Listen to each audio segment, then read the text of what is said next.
nuggets. It's finger-licking good. The new KFC Nuggets. Delicious, crispy, juicy, original recipe nuggets. With KFC Nuggets, you'll never settle for less. The time by KFC Nuggets is 1 o'clock. The Bridge 99 FM. The people's champion. Our mission is love. Our vision is love. Jamaicans for justice. The people's champion. Justice, justice for all. Justice under the law. Justice, Jamaica demand. Right to life, right to liberty.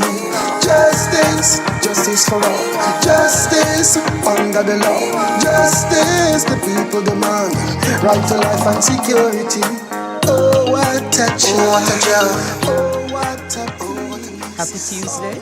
Welcome to Let's Talk Justice.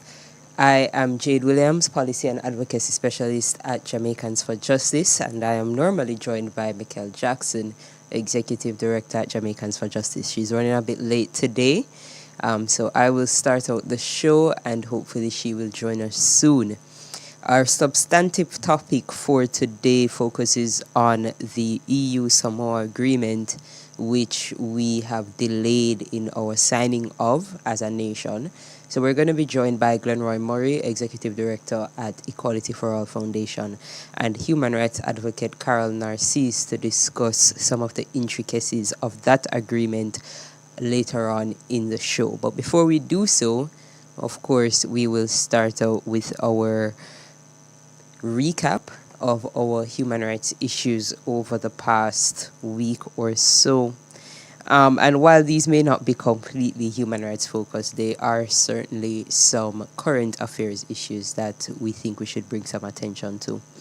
And I'm sure when Mikkel joins us, she'll have some more to add to what I have to say. But we'll start out with a story I saw last week in the Gleno covering the court reporters and the issues that they have been having with their ability to do their work. And it's one of the things that we would have identified at Jamaicans for Justice as an issue regarding access to justice, where persons are waiting on, for example, the transcript from their trial to be able to do an appeal, and the length of time that they've waited for that transcript have in the past led to the case being dismissed against them and their appeal being automatically granted because of that length of time that they've been waiting. And the reporters are calling out, saying that one, they are extremely short-staffed. There are supposed to be 45 reporters. There are only 24 currently on staff out of that 45. Not to mention they are dissatisfied with the level of compensation that they have been receiving for the work that they do. So hopefully those persons who are part of the Court Administration Division and the Ministry of Justice are hearing these issues from the court reporters and are working towards some policy solutions to respond to that. Also happening last week was that little, well, not little, we had a severe weather system pass over the country, and between Thursday night and Friday we received some heavy rains that have affected several parts of the country to a serious extent. I know some persons were stranded in St. Thomas, I think it was, and had to be rescued via helicopter. You know, it really highlights, coming off the back of the earthquake, it really highlights that we need to be putting in place our disaster preparedment facilities must be in better condition. Our draining systems seem to be in terrible condition because we had flooding over several places. Several roads were inaccessible. So hopefully we're taking note of these issues because we're going into issues of climate departure now as a nation. We need to take stock of what our weather systems are doing and act accordingly. Now, on a lighter note, we can talk about yesterday being World Children's Day under the theme For Every Child, Every Right. And while we celebrate Child's Month in Jamaica in May, World Children's Day celebrated internationally and was commemorated by our major institutions yesterday.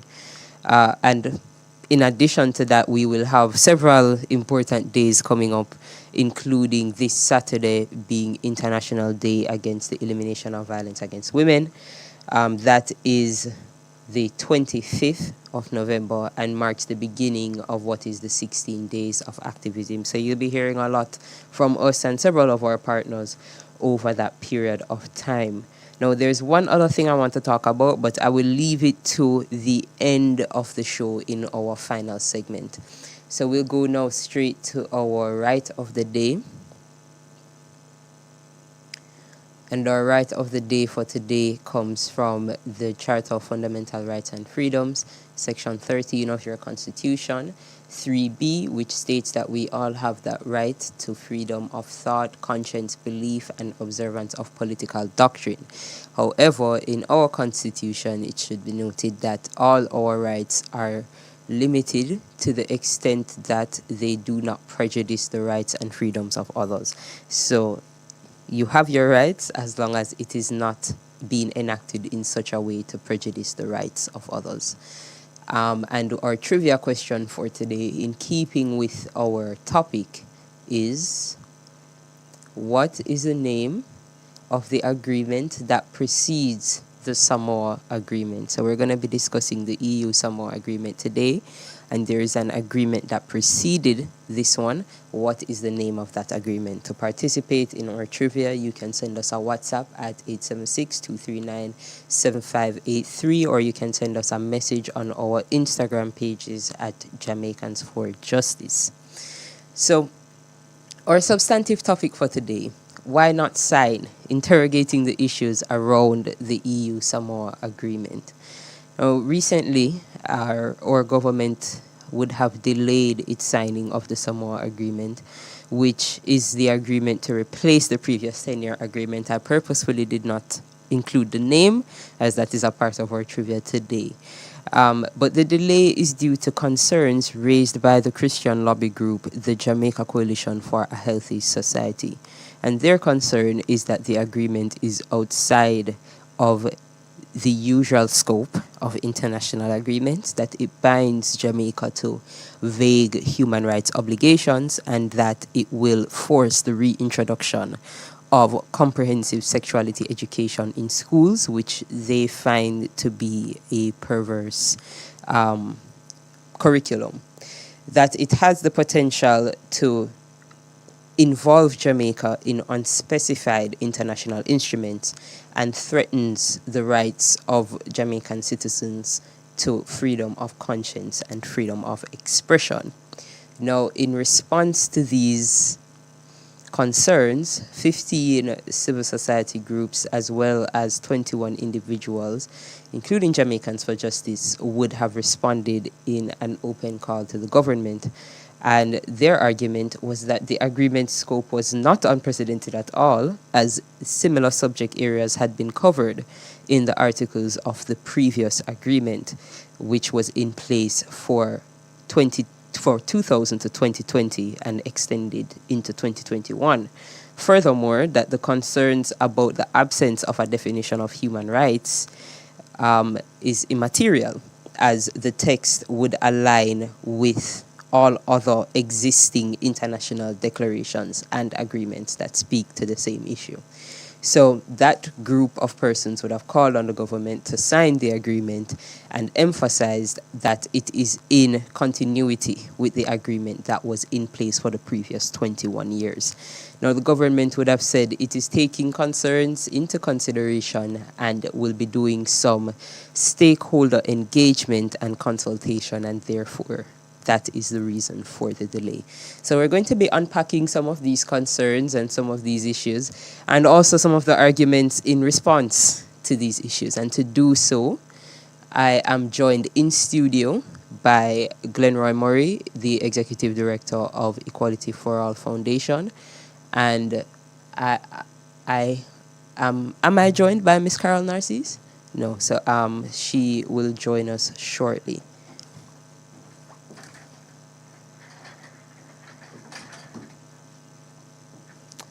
So, as we wait on Glenroy to get set up in the studio,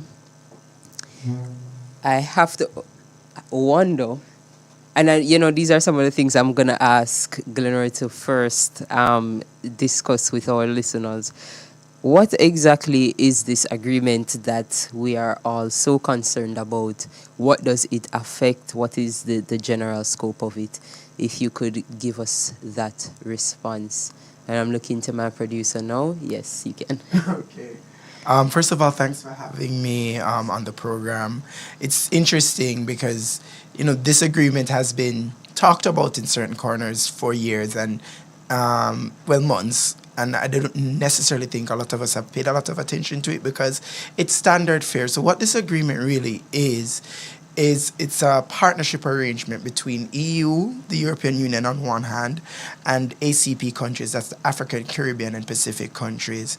And what it is it's an agreement that allows for the EU to provide developmental assistance to these countries within a particular framework. And as you have rightly acknowledged, that this is not new. They had this agreement for the last 20 years and they had extended it before, and it provide the framework for a lot of the work that the EU has done here in Jamaica. And in other countries. And this is not necessarily to tout, the EU's horn or anything, but a lot of the improvements that we've seen in the justice sector, for example, recently we've heard that the backlog has been cleared. I don't know the extent to which all of that is tied to that, resource development that they've been doing, but we've seen it. The Justice Sector Reform Task Force had a lot of recommendations. The EU was very invested in strengthening our institutions, and now we're beginning to reap the benefits of that partnership. And so I see this agreement as a continuation of the EU's long-standing commitment to work with developing countries in different parts of the world I'm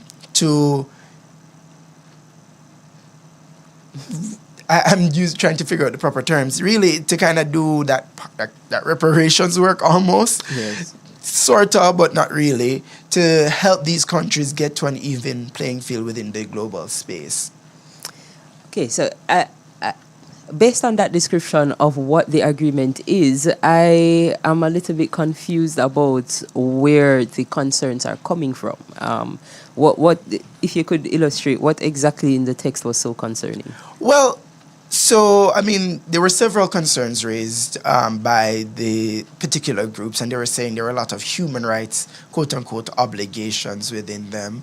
And the truth is, there weren't any extensive human rights obligations. What were some of the obligations? So some of those obligations was really just about commitments to addressing human rights of persons in general. So it's about making sure access to justice is a thing, making sure your healthcare services are accessible, making sure your national security systems are accessible, making sure you have free media. So there were all different types of human rights obligations that were in the agreement. And one of those obligations within the agreement, and also it's a very long document, so I can understand people not being familiar with it.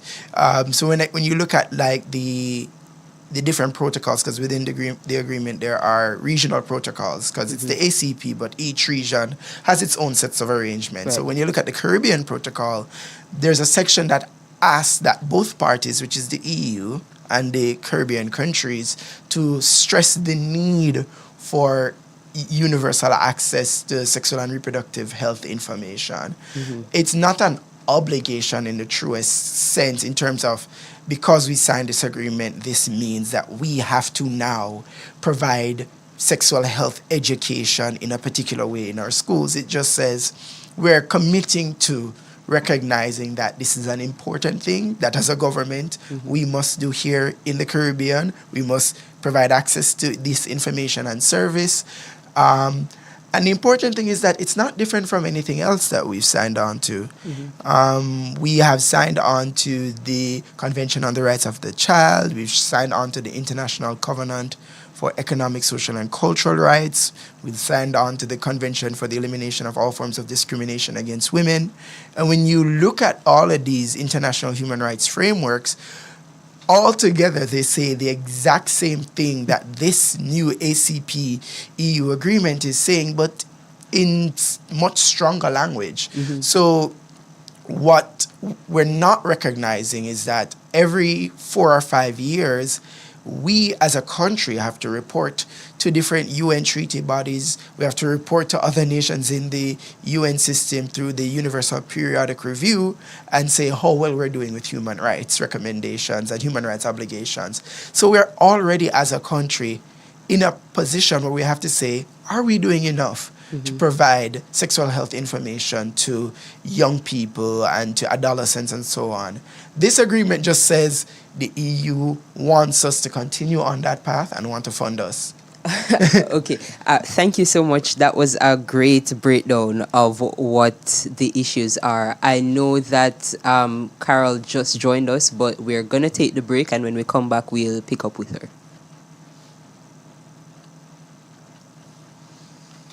'99 FM. Saturday, November 25 at the Grand Hotel Excelsior Port Royal. It's live and direct featuring Lucky D. This is Lucky D. I am Tate, Luciano. It's me again, and Sizzla. Get your tickets at Kingston Church, Morgan's Creek, Dashing, New Kingston, and online at Caribtix by Cashbot for a chance to win a VIP ticket. Approved by Section 58.3 of the Betting, Gaming, and Hunters Act. Live and direct, Saturday, November 25, 6 p.m. to midnight at the Grand Hotel Excelsior Port Royal. Importers, are you clearing non-commercial shipments such as barrels and packages this Christmas?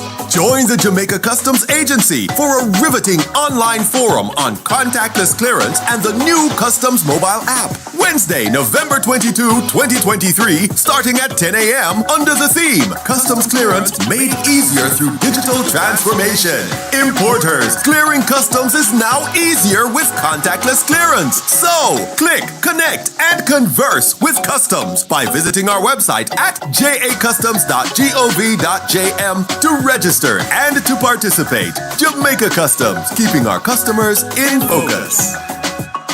Ooh la la.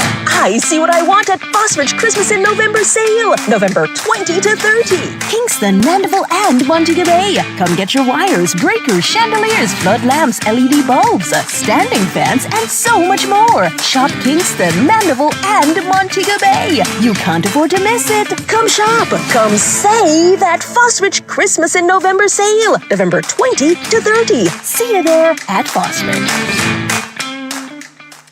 Girl, you're mine, you're one of a kind. I think about you every time, lady. It's KC. You don't know what this is. K-Boy Clark representing for the Bridge 99 FM, keeping you connected to the world. the people's champion. Our mission is love. Our vision is love. Welcome back to Let's Talk Justice. Today we are breaking down some of the issues around the signing of the EU Samoa Agreement, and we are joined by Glenroy Murray, Executive Director at Equality for All Foundation, and Carol Narcisse, who is a human rights advocate and one of the individuals who penned that letter to the government. Carol, are you on with us now? I am, yes. Thank you so much for joining. So earlier, Glenroy gave us a good breakdown of what the Samoa Agreement is and what some of the issues that have been raised. And one of them in particular that stood out was a reservation of implementation of the comprehensive sexuality education in schools. And I wanted to ask you if you have any recollection of what is the historical issue with this curriculum, firstly. And then secondly, is this really something that we need to be worried about in context of the agreement? Well, we've had a long-standing discussion going on in Jamaica about how much should schools tell children in relation to health and family life education. What should, quote-unquote, sex education that's in the curriculum as part of the health and family life education, what should it involve? How much should young people be told? How much of their questions should we be answering, and how do we answer it? And so the health and family life education curriculum has undergone several rounds of review and attempts at revision. In 2012, there was the discussion sort of got very heated because that round of revision of the health and family life education curriculum included topics that especially some church groups had a great difficulty with, right?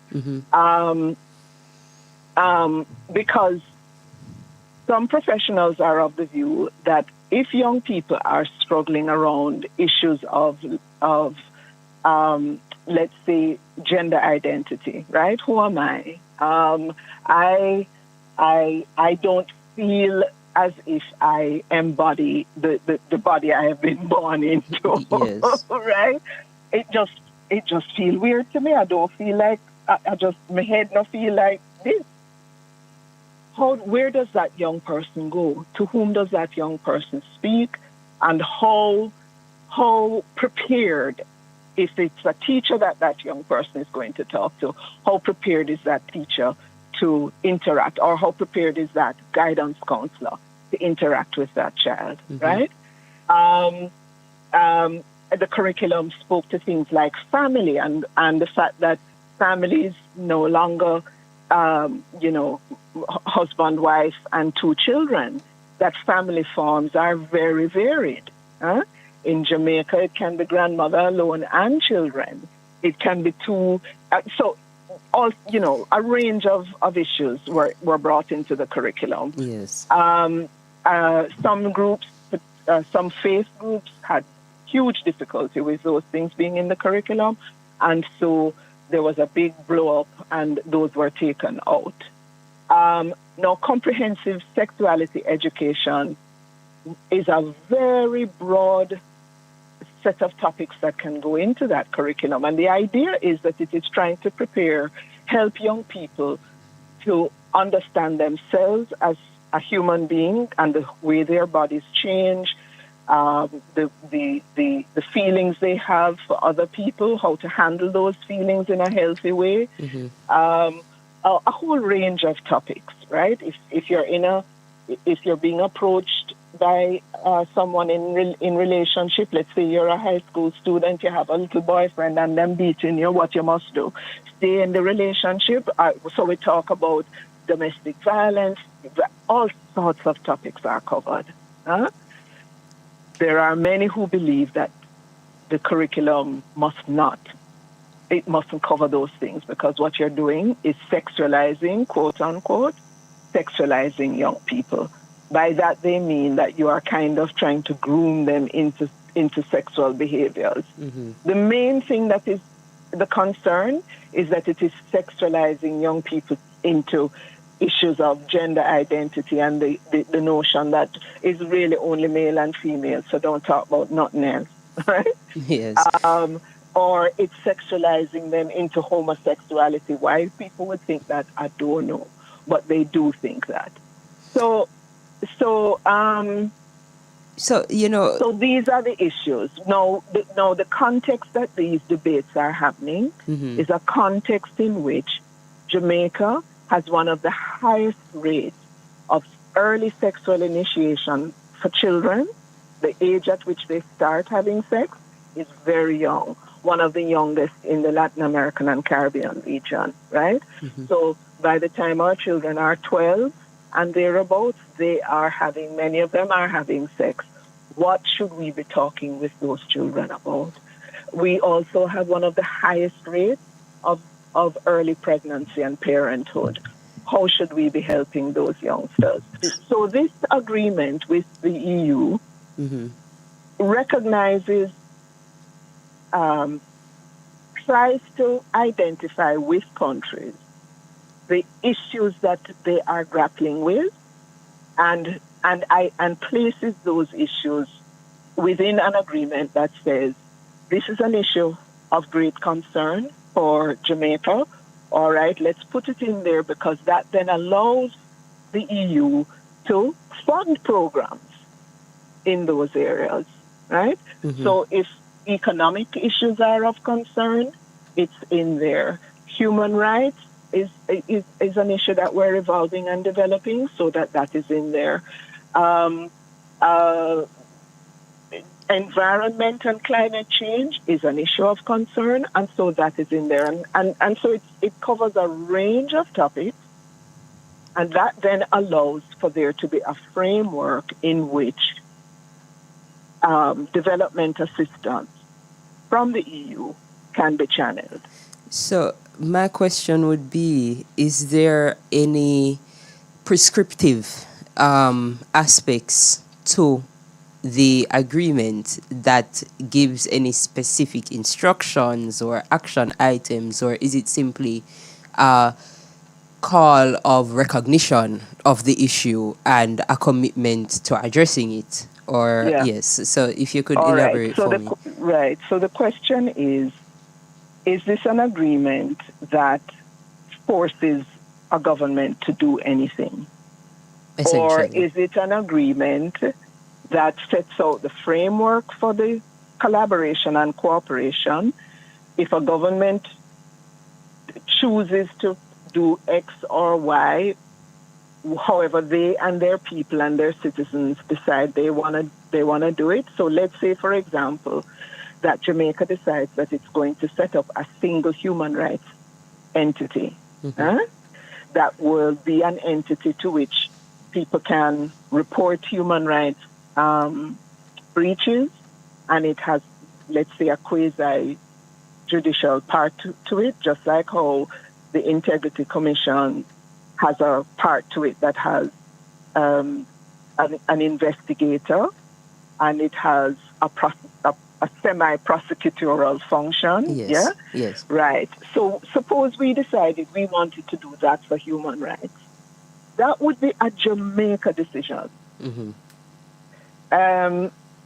So there is nothing in the agreement that makes it what is understood to be coercive, meaning it is used to force you to do this or that.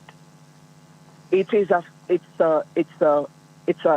an agreement that both parties come to, and the details of that agreement are then up to each country to determine. So the details of how you're going to do human rights stuff, the details of your climate change, your national climate change program, your details of your agricultural whatever is the area, the details are up to the country. As long as it fits in those thematic areas of the Samoa Agreement, then it means that you are able to apply for funding under this agreement for the things you decide to do. Okay, thank you so much for that clarity, because I think one of the issues that are affecting the conversations that people are trying to have is an understanding that this is some kind of prescriptive thing, and once we sign on to it, there are some obligations that we must implement in a certain way, because there seems to be some concern of effect on culture and freedom of conscience and freedom of expression. Right. I don't know if before I came on if Glenroy spoke to it, but I think it's important for listeners to know that we have been signing agreements with the European bloc of community from 1957 till now. Okay? Yes. Our long time. Can't remember, so we were a colony one time, right? And so back in those days of being colonies, African, Caribbean, and Pacific countries from 1957 were party to the what was then the European Economic Communities.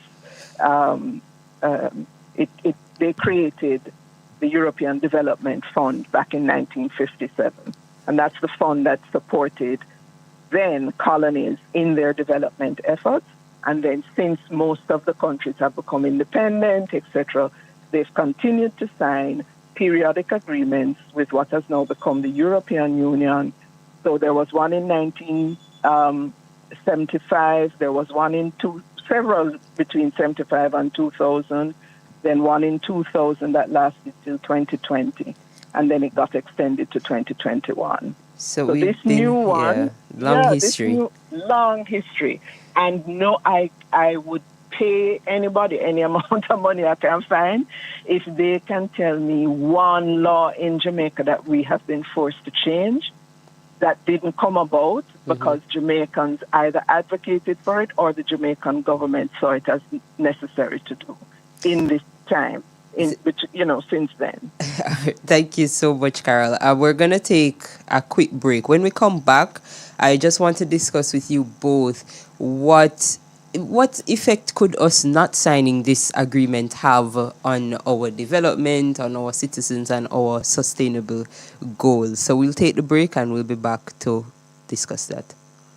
The new KFC Nuggets. Delicious, crispy, juicy, original recipe nuggets. With KFC Nuggets, you'll never settle for less. The time by KFC Nuggets is 1:31. At Guardian General, we believe you can keep driving on the road without driving up your insurance premium. Simply because our third-party policies are made to fit your pocket perfectly and give you peace of mind. Plus, you get extra benefits such as windscreen coverage and further discounts when you pay your premium in full. Pay online or at any Guardian General office island-wide. What are you waiting for? Call us at 888-468-3474 for a free quote today. Live safe. Live easy. Christmas is a 10! Receive a top-up from foreign and win a share of over $50 million in cash and prizes from Digicel. Or receive a stay-connected plan. US $20 or more top-up from abroad? Top-up online or in the My Digicel app for chances to win. You could be one of 10 grand prize winners of $1 million or one of 10 weekly winners of an iPhone 14 Pro. Choose Digicel to win this Christmas. Authorized under Section 58.3 of the Betting, Gaming and Lotteries Act. Promotion valid from November 10, 2023 to December 26, 2023. KFC, news flash, everybody hear this. KFC bringing you the brand new nuggets. Nip it, bite it, enjoy it. Made with real chicken, there's no other like this. It's a game changer. This is what we want. Choose the original recipe flavor. Tastes so good. KFC finger licking good. Brand new nugget. the new KFC Nuggets. Delicious, crispy, juicy, original recipe nuggets made with 100% white meat. With KFC Nuggets, you'll never settle for less. KFC, the real nuggets. It's finger-licking good. ATL's biggest 48-hour sale on appliances is back. Shop spectacular savings of up to 50% off store-wide, plus bundles and BOGO deals on kitchen, laundry, TVs, and ACs. The ATL Black Friday weekend sale, November 24 to 25 at ATL locations island-wide. Conditions apply. One love, one heart, one Jamaica. On the Bridge 99 FM.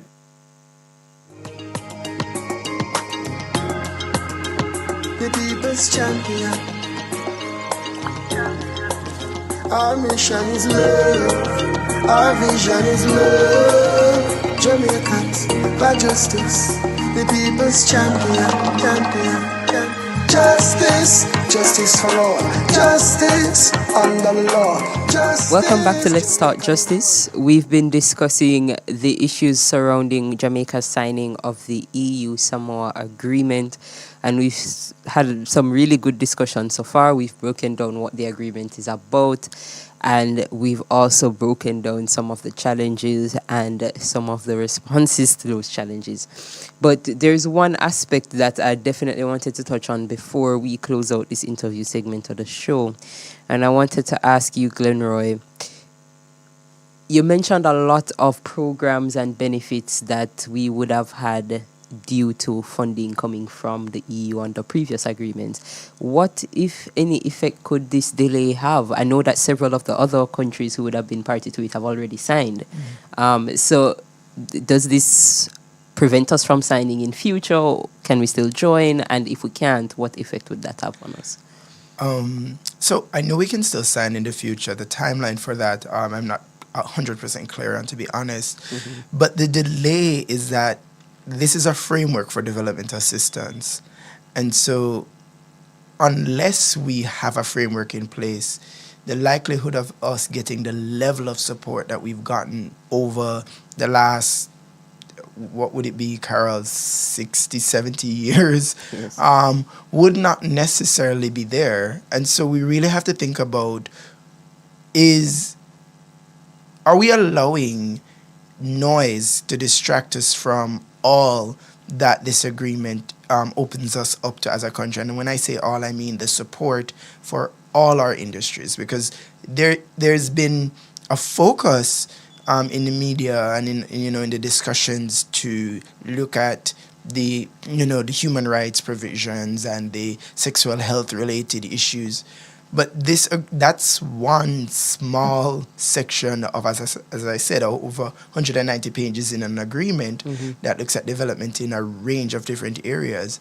And I really have to wonder, is our government prepared to say that we won't be accepting this assistance that we've used for years to improve and develop this country because of an agreement that they ought to know doesn't have the impact that certain groups are saying that it has? Because if it had that impact, we would have seen some of these benefits already, or these laws that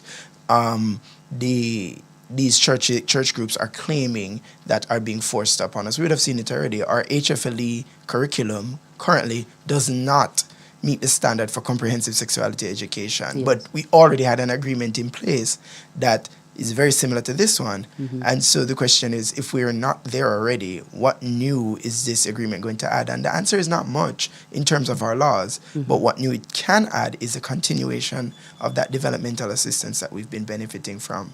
And so my final thing is, who is our government talking to on these matters of bilateral and multilateral agreements around developmental assistance? Are they only talking to the groups that make the most noise? Who are they engaging and consulting so that they can get a full picture of what we might potentially lose out? Just because somebody somewhere says, oh, I don't think we should go this direction because it may lead to something that we don't like. Okay, yeah, I have to agree with you there. And, I know that in the letter that you sent, and maybe Carol can answer this one, did you get a response from the government when you sent it? I love you. Carol, if you're still with us? Yes. Yes, so I know you sent, we all signed on to it, as well as Yes. 21 other individuals. Did you get a response from the government on it? Not at all. So the document was emailed to both, to Minister Terrelong as Minister of State, and to the assistant to the minister for the minister's attention, obviously. That was a week ago or so. There has not been a response. So how does one read that? I know there are other groups, women's organizations that collectively have written asking for a meeting. Because bear in mind, in the previous agreement, what's known as the Cotonou Agreement, which was signed in 2000 and which went for 21 years, that was the first agreement that recognized the role and importance of civil society, non-government organizations, the private sector, trade unions, local government authorities. So that was the first time an EU ACP agreement recognized those groups as being important in the decision-making process and beneficiaries, groupings to benefit under the agreement. Right?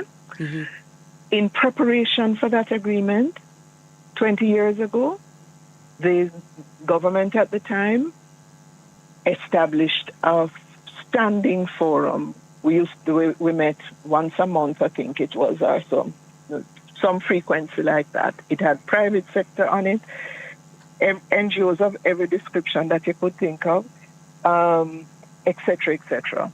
Because the government understood it couldn't be negotiating if it wasn't talking to those groups to understand what are the priorities as you see them to go into this document. It is as a consequence of that agreement that funding has been made available outside of what is available to the government directly, right? Because the EU historically contributed to government's programs and projects. Yes. Come the 2000 agreement, it included funding now that was available to other groups. So private sector has been able to apply directly when they put out a call for proposals. NGOs of all sorts, human rights organizations, environment groups, a whole range, have been able to apply for funding when they put out a call for proposals, and so on and so forth. You know, I heard Gunroy asking the question, and I want to know if you have any information at all on whether a similar consultative process was undertaken for this signing. No, not at all. Nothing that we are aware of, except that we have heard the Coalition for a Healthy Society saying that they haven't been engaging with the government since 2021. So the government has been talking to one grouping, but all the other groupings have not, as far as we know, have not been at the table. And subsequent to our writing, we have not heard anything further. But to just answer your question about what's at stake here, there are two things at stake. One is Jamaica's trustworthiness as a negotiating partner in the international arena. When remember, this process is a 3-year process of negotiation that the African, Caribbean, and Pacific countries have just completed with the EU. 3 years. Yes. In which they could take out language, put in language, quarrel over language, then no, we're not going to sign it if it said that, get that out, put in a full stop. They've had 3 years of that opportunity, which Jamaica has always played a leading role in.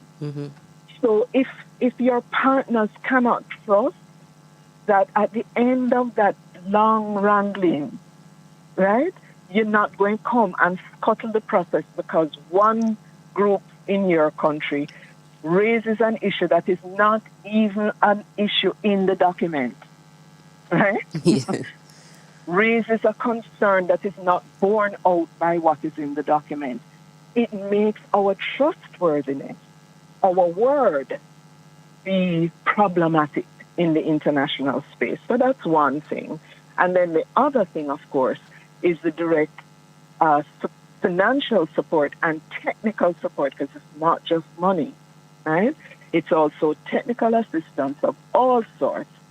People need to know that the European Union has, for the last, at least the last 20 years on the Cotonou, if not before, but certainly in the last 20 years, not only funded individual projects, they have also put money directly into Jamaica's consolidated fund.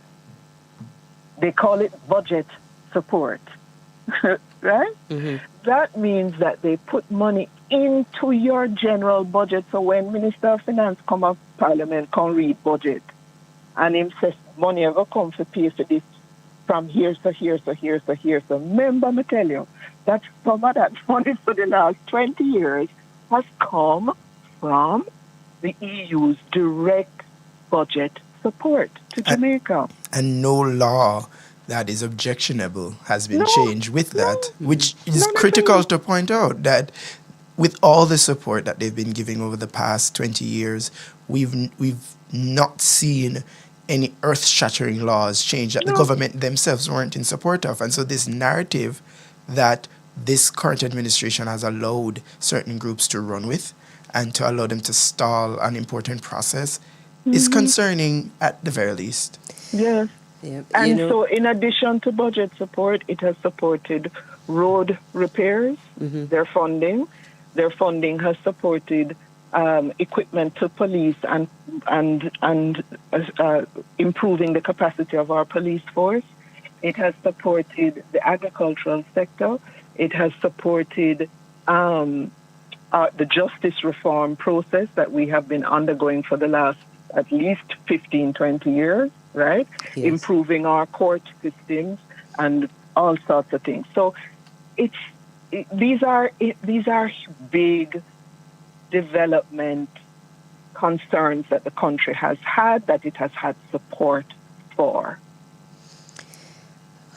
You know, I certainly hope that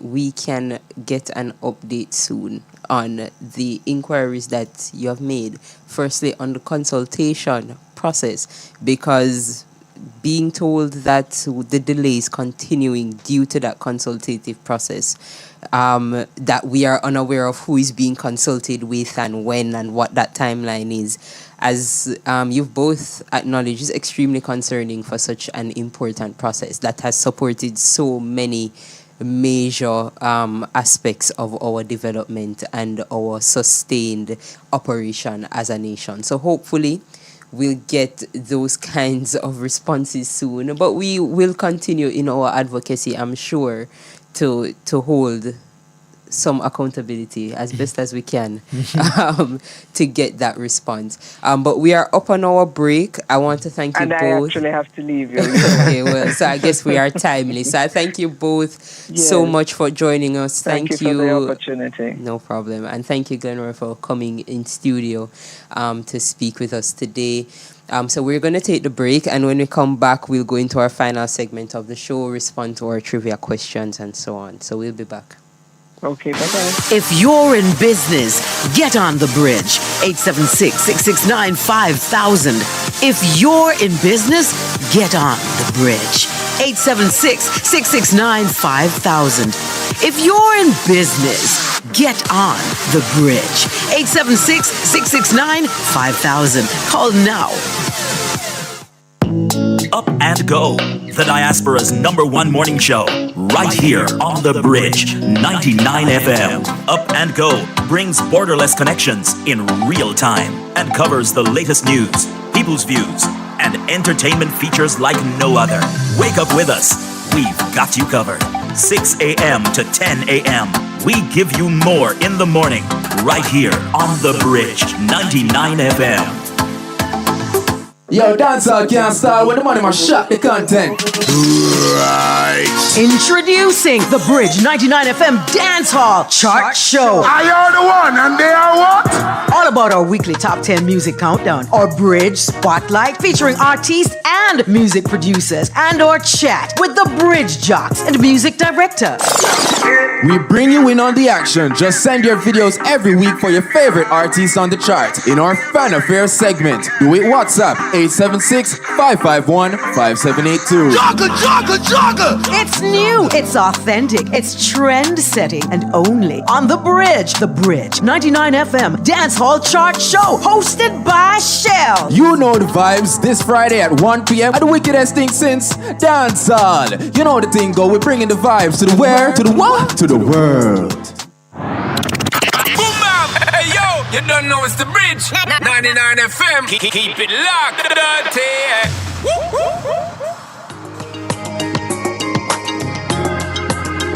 The people's champion. Our mission is love. Our vision is love. Jamaicans for justice. The people's champion. Justice for all. Justice under the law. Justice, Jamaica demand. Right to life, right to liberty. Welcome back to Let's Start Justice. We are in the final segment of the show, and we've just had a very informative and useful conversation on the Samoa Agreement with the EU, and we were joined by Glenroy Murray and Carol Narcisse. And I hope those of you who have or want to form an opinion on this issue will go back and listen to some of these arguments so that we can be informed in our opinion on these issues. But you know, it brought up something that JFJ hopes will continue to be on the forefront of our partners in advocacy agenda going into 2024, and that is comprehensive sexuality education. As our guests rightfully pointed out, our current HFLE curriculum does not fulsomely cover all of the issues that we would want to see covered in a curriculum of that nature. And while we can acknowledge the reservations of persons due to their conservative mindset, we have to also look at the landscape that we are in. As Carol pointed out, we have some of the earliest ages of sexual debut. We're looking at a country, last week our episode was on the increasing number of incest cases in Trelawney. We are looking at high rates of sexual related incidents between minors, whether that is simply early sex or actual sexual assault committed by minors, and we've seen an increasing number of headlines in that arena. So, we have to look at all of the aspects of our cultural situation when we're considering what our children need to know. And as we talk about the innocence of our children, it can't be the same children that we're planning to give our 20-year minimums to in the parliament. So I think acknowledging that a child has that level of maturity has to extend to other aspects that would be more beneficial to those children. So hopefully we can see increased advocacy around this, but also an increased interest from our political sphere, from our parliament, to see this implementation from the Ministry of Education and so on. Now, one of the other issues that I wanted to talk about at the beginning of the show that I didn't touch on was on the issue of body cameras. Now, 2 weeks ago, we would have had Hugh Faulkner, the commissioner at the INDICOM, Independent Commission of Investigations, speaking about their report, and that report would have found a lack of usage of body cameras amongst officers in both the JCF and JDF. And JFJ would have done its own research in this area as well, and we would have found similarly to INDICOM that there is a lack of implementation. Now, at that time, Mr. Faulkner made clear that it is something that should be a priority, and that is JFJ's position as well. We do believe that it is important to improve policing, and not only would it improve the quality of our policing, but it would also improve the quality of our investigations. There is evidence that can be easily captured if a body cam was involved in many cases that we are currently stuck in because we don't have that kind of evidence. Now, one thing that came up of concern Thursday of last week, Minister of National Security Horace Chang would have said that that is not a major priority for our security forces at this time. Now, what's concerning about that is that we know that we have cameras. Cameras have been donated to us. Cameras have been bought. So we know that we have them, and all we are asking for is the implementation. Now, we think that this must be a priority considering our current state of national security.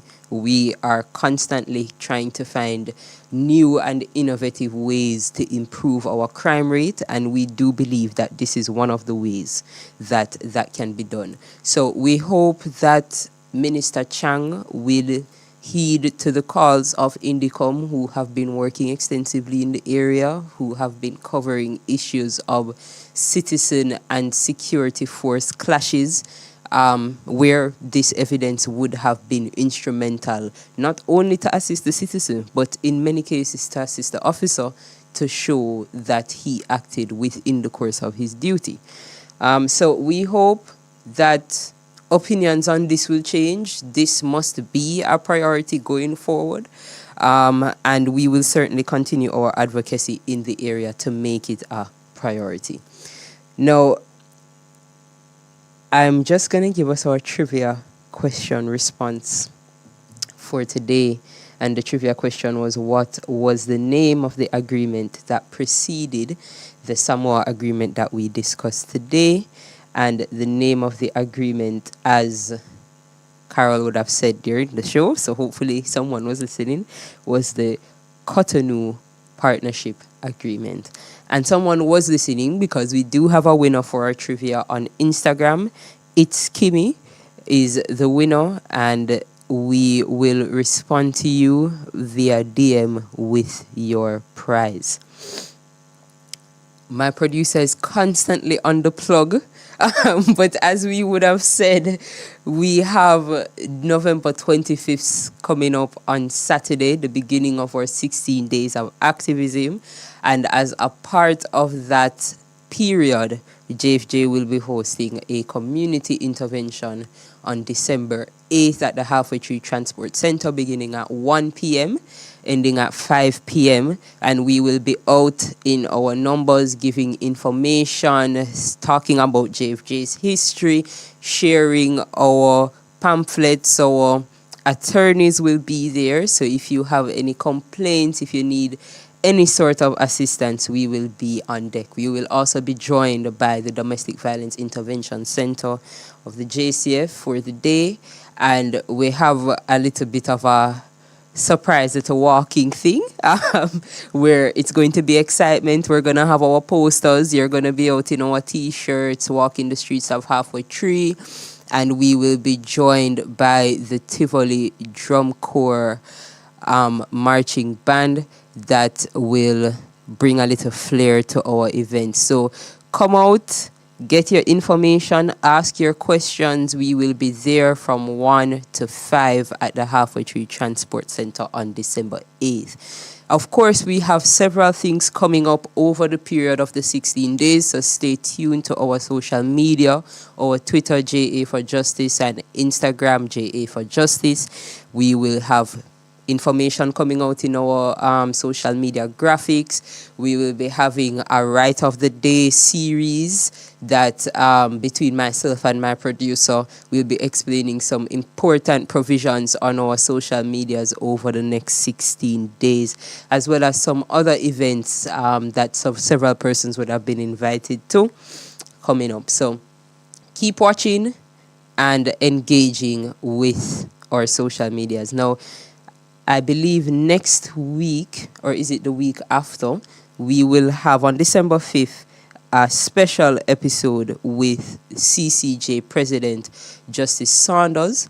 Now, we are going to be putting out a Vox Pop poster on our Instagram later on this week, but we're letting our loyal listeners know from before so they can prepare themselves. We will be asking for your opinions on the Caribbean Court of Justice, whether or not it should be implemented here as our final court of appeal, what, if any, reservations you have, if you have any questions.